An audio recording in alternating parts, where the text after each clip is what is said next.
Dah siap singgah guys. Hello guys, assalamualaikum guys. Jumpa lagi dengan saya Rizal. Okey, hari ni saya nak share resepi singgah ikan. Hari ni kita buat singgah lah. Ini singgah tak tahu versi mana ni. Yang penting saya buat resepi saya yang share. Tak kisahlah resepi negeri mana. Okey, first ikan kita dah kelar, dah bersihkan. Kemudian kita taruh sedikit kacang bendi. Kemudian bawang merah. Kat sini bahan-bahan dia ada cili padi, bawang putih, lengkuas kena banyak sikit. Kemudian asam keping. Okey, first kita nak nak potong bawang merah dulu. Bawang merah ni kita besarkan sikit, jangan kecil, jangan halus sangat. Kita potong besar-besar aje. Lebih kurang 4 biji.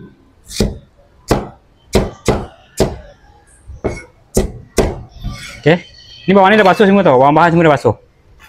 Okey, sekarang start masak. Air, kita didihkan air dulu. Kita tunggu air kita mendidih, baru kita masukkan bahan-bahan tadi tu. Okey. Okey, sambil tunggu air mendidih, kita ketuk bawang putih. Bawang putih dengan lengkuas kena banyak baru dia jadi singgah kita guys. Okey, bawang putih kita dah ketuk, kemudian kita taruh sini.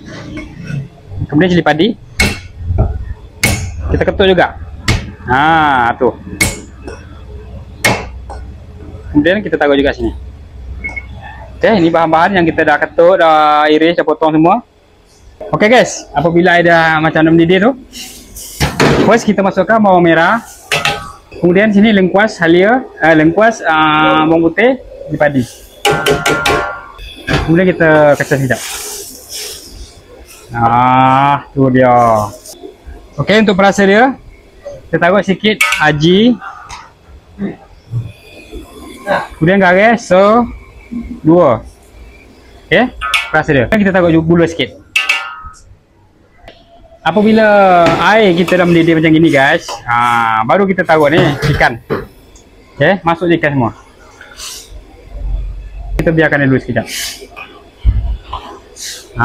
Ni resepi ni tak ada minyak tau, tanpa minyak. Okey, ikan tak perlu kacau sangat tau, nanti dia hancur. Okey guys, apabila ikan kita mula nak masuk ni, tengok, baru kita masukkan kita punya kacang bendi yang telah dicuci. Kemudian kita bagi bendi masak. Tunggu lagi sekejap.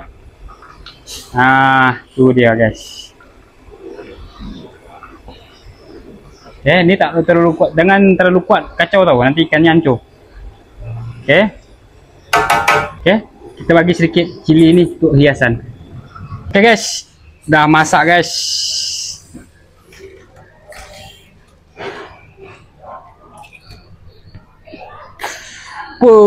Berasap abu.